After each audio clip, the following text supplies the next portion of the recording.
ಮಿತ್ರರಿಗೆ ನಮಸ್ಕಾರ.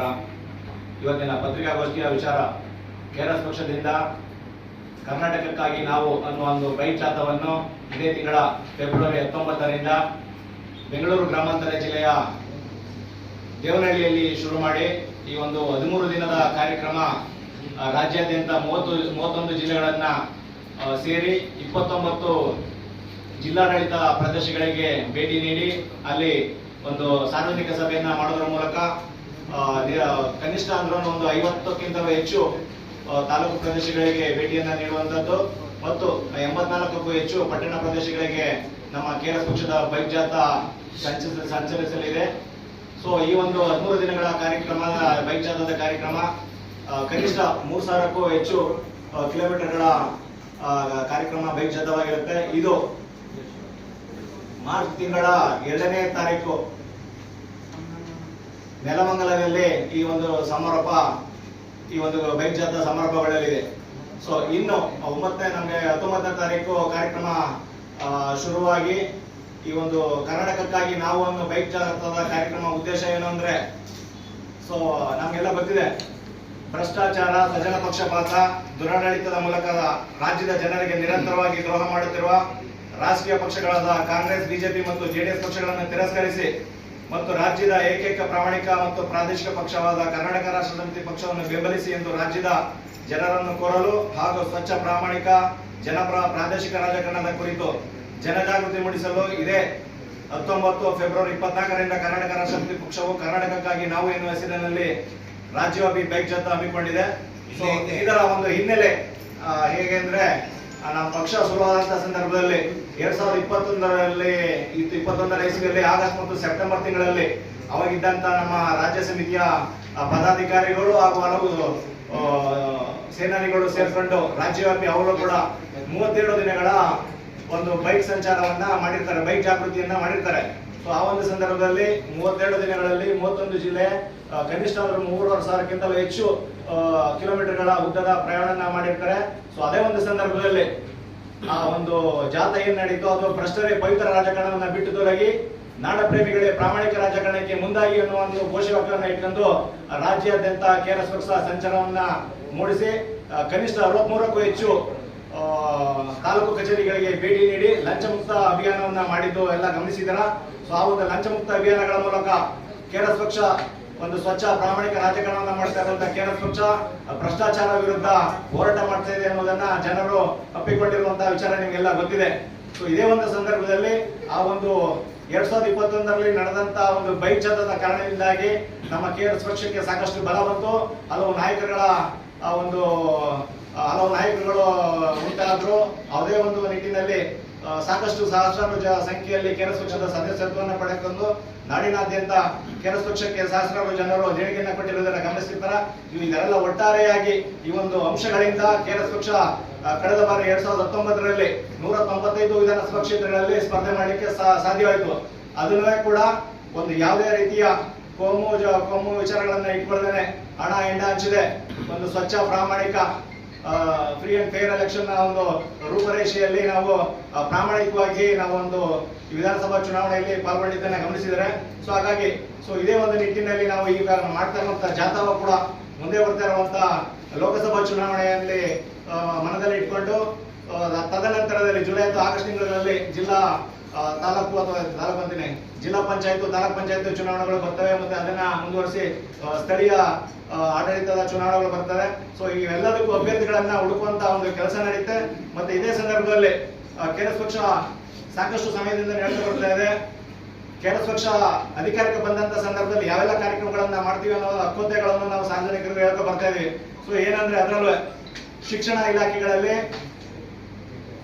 ಇರುವಂತಹ ಶಿಕ್ಷಣ ವ್ಯವಸ್ಥೆಯನ್ನ ಒಂದು ವಿಶ್ವ ದರ್ಜೆಯ ಉನ್ನತ ಮಟ್ಟಕ್ಕೆ ಏರಿಸುವಂತದ್ದು.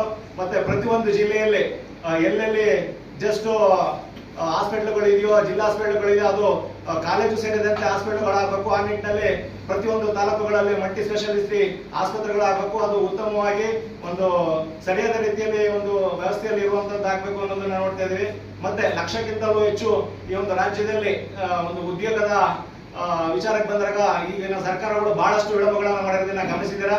ಸೊ ಈ ನಿಟ್ಟಿನಲ್ಲಿ ಒಂದು ಪ್ರಾಮಾಣಿಕವಾಗಿ ಒಂದು ಪಾರದರ್ಶಕ ನೇಮಕಾತಿಯನ್ನ ಮಾಡೋದರಲ್ಲಿ ನಮ್ಮ ಕೆರೆಸ್ ಪಕ್ಷ ನಾವು ಒಂದು ಯಾವುದೇ ರೀತಿಯ ಒಂದು ಬೇರೆ ತರದ ಭ್ರಷ್ಟಾಚಾರದಲ್ಲಿ ಮುಳುಗದೇನೆ ಒಂದು ಪಾರದರ್ಶಕತೆಯಿಂದ ಉದ್ಯೋಗವನ್ನ ಸಾರ್ವಜನಿಕರಿಗೆ ಮತ್ತೆ ನಿರುದ್ಯೋಗಿಗಳಿಗೆ ಕಲಿಸಬೇಕು ಅನ್ನೋ ಒಂದು ಇದನ್ನ ಇಟ್ಕೊಂಡಿದೀವಿ. ಮತ್ತೆ ಇದೇ ರೀತಿ ಭ್ರಷ್ಟಾಚಾರ ರಹಿತ ಮತ್ತು ಪಾರದರ್ಶಕ ಆಡಳಿತವನ್ನ ಒಂದು ಮುಖ್ಯ ಉದ್ದೇಶ ಇಟ್ಕೊಂಡು ಇಷ್ಟೊಂದು ಸಾಕಷ್ಟು ಅಂಶಗಳನ್ನ ಇಟ್ಕೊಂಡು ಇವತ್ತು ರಾಜ್ಯಾದ್ಯಂತ ಒಂದು ಬೈಕ್ ಜಾಥಾದ ಮೂಲಕ ಜನಜಾಗೃತಿಯನ್ನ ಮಾಡುವ ವಿಚಾರವಾಗಿ ಹಮ್ಮಿಕೊಂಡಿದೀವಿ. ಸೊ ಇದು 19ನೇ ತಾರೀಕು ಶುರುವಾದಂತ ಈ ಬೈಕ್ ಜಾಥಾ ಬೆಂಗಳೂರು ಗ್ರಾಮಾಂತರ, ತದನಂತರದಲ್ಲಿ ಚಿಕ್ಕಬಳ್ಳಾಪುರ ಜಿಲ್ಲೆ, ಕೋಲಾರ ಜಿಲ್ಲೆ ಮತ್ತು ಬೆಂಗಳೂರು ನಗರ ಜಿಲ್ಲೆ ಸೇರಿದಂತೆ ಅವತ್ತು 19ನೇ ತಾರೀಕು ಕಾರ್ಯಕ್ರಮ ಆಗುತ್ತೆ. ಮತ್ತೆ 20ನೇ ತಾರೀಕು ರಾಮನಗರ ಜಿಲ್ಲೆ, ತದನಂತರದಲ್ಲಿ ಮಂಡ್ಯ ಜಿಲ್ಲೆಗೆ 2:30ಗೆ ಮಧುರ ಪಟ್ಟಣವನ್ನು ತಲುಪಿ 3 ಗಂಟೆಗೆ ಮಂಡ್ಯ ನಗರವನ್ನು ತಲುಪಿ ಮಂಡ್ಯದ ಸಿಲ್ವರ್ ಜೂಬ್ಲಿ ಪಾರ್ಕ್ ನಲ್ಲಿ 3 ಗಂಟೆಗೆ ಬಹಿರಂಗ ಸಭೆಯನ್ನ ಆಯೋಜನೆ ಮಾಡಿದ್ವಿ. ಸೊ ಈ ಒಂದು ಕಾರ್ಯಕ್ರಮದಲ್ಲಿ ಮಂಡ್ಯ ನಗರದ ಮತ್ತು ಜಿಲ್ಲೆಯ ಸಾರ್ವಜನಿಕರು, ಕೆರೆಸ್ ಪಕ್ಷದ ಪದಾಧಿಕಾರಿಗಳು, ಪ್ರಾಜ್ಞಾವಂತ ನಾಗರಿಕ ಬಂಧುಗಳು ಈ ಒಂದು ಕಾರ್ಯಕ್ರಮಕ್ಕೆ ಬಂದು ಕೆರೆಸ್ ಪಕ್ಷದ ಬೈಕ್ ಜಾಥಾದ ವಿಚಾರಗಳನ್ನು ಅರ್ಪಿಕೊಂಡು ಒಂದು ಸ್ವಚ್ಛ ಪ್ರಾಮಾಣಿಕ ರಾಜಕಾರಣ ಮಾಡ್ತಾ ಇರುವಂತ ಕೆರೆಸ್ ಪಕ್ಷವನ್ನ ಒಂದು ಉತ್ತಮ ಮಟ್ಟದ ಉತ್ತಮ ಆಡಳಿತ ಕೊಡ್ಲಿಕ್ಕೆ ಮುಂದಿನ ದಿನಗಳಲ್ಲಿ ಕೆರೆಸ್ ಪಕ್ಷವನ್ನ ಆಡಳಿತಕ್ಕೆ ತರಬೇಕು, ಅಧಿಕಾರಕ್ಕೆ ತರಬೇಕು ಅನ್ನೋ ಜಾಗೃತಿಯನ್ನ ನಾವು ಮೂಡಿಸ್ತಾ ಇದ್ವಿ.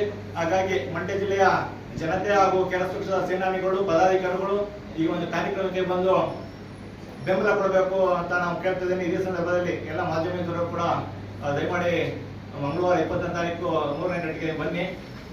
ಒಂದು ಈ ಒಂದು ಬೈಕ್ ಜಾಥಾದ ವಿಚಾರ ಇಷ್ಟು. ತದನಂತರದಲ್ಲಿ ಬಹಿರಂಗ ಸಭೆ ಆದ ನಂತರದಲ್ಲಿ ನಾವು ನಗರದ ಪ್ರಮುಖ ರಸ್ತೆಗಳಲ್ಲಿ ನಮ್ಮ ಬೈಕ್ ಜಾಥಾ ಸಾಗಲಿದೆ. ಬನ್ನೂರು ರಸ್ತೆಯ ಮೂಲಕ ನರಸೀಪುರ ಮಾರ್ಗವಾಗಿ ಈ ನಮ್ಮ ಬೈಕ್ ಜಾಥಾದ ತಂಡ ಚಾಮರಾಜನಗರ ಜಿಲ್ಲೆಯನ್ನು ತಲುಪಿ ಅದೇ ದಿನ ನಂಜನಗೂಡಿಗೆ ರಾತ್ರಿ ಹೊತ್ತು ತಲುಪಿ ಅಲ್ಲಿ ವಾಸ್ತವನ್ನ ಹೂಡುವಂಥದ್ದು. ಇದೇ ರೀತಿ ಇದು ಬೈಕ್ ಜಾಥಾ ಮುಂದುವರಿತ ವಿಚಾರಗಳನ್ನ ನಮ್ಮ ಪತ್ರಿಕಾಗೋಷ್ಠಿಯಲ್ಲಿ ಕೊಟ್ಟಿದ್ವಿ. ಇದು ಇವತ್ತಿನ ಪತ್ರಿಕಾಗೋಷ್ಠಿಯ ವಿಚಾರ. ಎಲ್ಲರಿಗೂ ನಮಸ್ಕಾರ. ಬೇರೆ ಏನಾದ್ರು ಪ್ರಶ್ನೆ ಕೇಳ್ಬೋದು.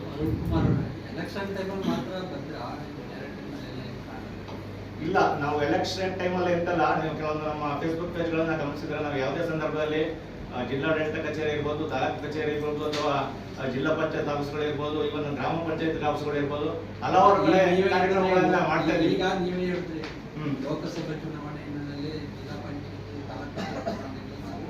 ತಾಲೂಕು ಜಾಥಾ ಮಾಡ್ತಾ ಇದ್ದೀವಿ ಅಂತ ನೀವು ಜಾಥಾದು ಈ ತರದೆಲ್ಲ ಪ್ರೋಗ್ರಾಮ್ ಎಲೆಕ್ಷನ್ ಟೈಮಲ್ಲಿ ಮಾತ್ರ ಅದು ಈ ಒಂದು ಸಂದರ್ಭ ಅಲ್ವಾ, ಈ ಒಂದು ಸಂದರ್ಭ. ಮತ್ತೆ ನಾವು ಉಳಿದಂತ ನಾವೇನೋ ಒಂದು ಭ್ರಷ್ಟಾಚಾರ ರಹಿತ ವಾತಾವರಣ ನಿರ್ವಹಿಸಬೇಕು ಅನ್ನುವಂಥದ್ದು ಅದು ನಿರಂತರವಾಗಿ ನಡೀತಾ ಇರೋದು. ಈ ಒಂದು ಸಂದರ್ಭದಲ್ಲಿ ಇದನ್ನ ಉಪಯೋಗಿಸ್ಕೊತಾ ಇದೀವಿ, ಅದಷ್ಟೇ ವಿಚಾರ. ಜನಗಳು ಜಾಗೃತಿ ಮೂಡಿಸೋದು. ಯಾಕಂದ್ರೆ ಇವತ್ತೆಲ್ಲ ನಿಮಗೆ ಗೊತ್ತಿದೆ, ಚುನಾವಣೆ ಸಂದರ್ಭದಲ್ಲಿ ಎಲ್ಲ MLA ಶಾಸಕರುಗಳು ಮನೆ ಹಳ್ಳಿಗೆ ಹೋಗ್ತಾರೆ. ಚುನಾವಣೆ ಮುಗಿದ್ಮೇಲೆ ಯಾರು ಅವ್ರ ಮನೆ ಕಡೆಗೆ ಹೋಗಲ್ಲ, ತಾಲೂಕು ಆಫೀಸ್ಗೆ ಹೋಗಲ್ಲ, ಗ್ರಾಮ ಪಂಚಾಯತಿಗೂ ಹೋಗಿ ಕೇಳೋದಿಲ್ಲ. ಕೆಆರ್ಎಸ್ ಪಕ್ಷ ಪ್ರತಿ ವಾರ ಪ್ರತಿ ತಿಂಗಳು ತಾಲೂಕು ಆಫೀಸು, ಜಿಲ್ಲಾ ಆಡಳಿತ ಮತ್ತು ಪ್ರತಿಯೊಂದು ಗ್ರಾಮ ಪಂಚಾಯತಿ ನಾವು ಪ್ರಶ್ನೆ ಮಾಡ್ತಾ ಇದ್ದೀವಿ. ಯಾರಿಗೆ ರೈತರಿಗೆ ಅನ್ಯಾಯ ಆಗಿದ್ರು ಬಂದು ನಾವು ಕೇಳ್ಬೋದು. ಈ ಪ್ರತಿಯೊಂದು ಒಂದೇ ದಿವಸ ಅಂತಲ್ಲ, 1 ತಿಂಗಳು ಫುಲ್ ನಾವು ಕೆಲಸ ಮಾಡ್ತಾ ಇರ್ತೀವಿ. ಯಾವುದೇ ದಿವಸ ಕರೆದ್ರು ನಾವು ರೈತರು ಕರೆದ್ರೆ ಯಾರು ಸಮಸ್ಯೆ ಆಗಿದೆ ಕರೆದ್ರು ಅವ್ರಿಗೆ ನಾವು ಸ್ಪಂದನೆ ಕೊಡ್ತೀವಿ, ಕೆಲಸ ಮಾಡಿಸ್ಕೊಡ್ತೀವಿ. ಅಲ್ಲಿ ಅದೇ ಈಗ BPL ಕಾರ್ಡ್ದಾರರಿಗೆ ಟ್ರೀಟ್ಮೆಂಟ್ಗೆ ಆಫ್ ಚಾರ್ಜಸ್ ಮಾಡ್ತಾ ಇದ್ದಾರೆ. ಅದನ್ನ ಈಗ ಖಾಸಗಿಯವರು ಕೊಟ್ಟಿರೋದ್ರಿಂದ ಅದಾಗ್ತಾ ಇದೆ. ಅದ್ರ ಬಗ್ಗೆ ಹೋರಾಟ ಮಾಡಿದ್ರಿ ಈಗ ನೀವು ಇತ್ತೀಚೆಗೆ, ಅದು ಯಾವ ಹಂತದಲ್ಲಿದೆ? ಅದೇನು ಸಕ್ಸಸ್ ಆಯ್ತಾ ನಿಮ್ಮದು ಹೋರಾಟ?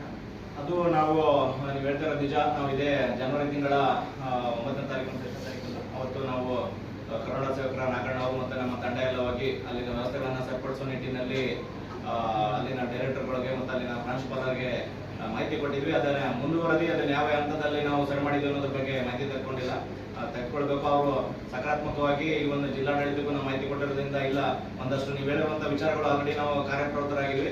ಇನ್ನೊಂದಷ್ಟು ಲೂಪೋಲ್ಸ್ಗಳು ಇದೆ, ಅದನ್ನ ಸರಿಪಡಿಸ್ತೀವಿ ಅಂತ ಅಲ್ಲಿನ ಡೈರೆಕ್ಟರ್ ಶ್ರೀಧರ್ ಅವರು ಹೇಳಿದ್ದಾರೆ, ಮತ್ತೆ ತಮಿಳ್ನಾಡು ಪ್ರಿನ್ಸಿಪಾಲ್ ಹೇಳಿದ್ದಾರೆ. ಆಶ್ವಾಸನೆ ಅಂತ ಕೊಟ್ಟಿದ್ದಾರೆ. ಅದನ್ನ ಮುಂದಿನ ಹಂತದಲ್ಲಿ ಏನಾಗಿದೆ ಅನ್ನೋದ್ರ ಬಗ್ಗೆ ನಾವು ವರದಿ ಕೊಡಿ ಅಂತ ಹೇಳಿದ್ವಿ. ಅದನ್ನ ನಮ್ಗೆ ಯಾವುದೇ ತರದಲ್ಲಿ ಲಿಖಿತವಾಗಿ ಯಾವುದೇ ರೀತಿಯ ವರದಿಗಳನ್ನ ಕೊಟ್ಟಿಲ್ಲ ಅವರು.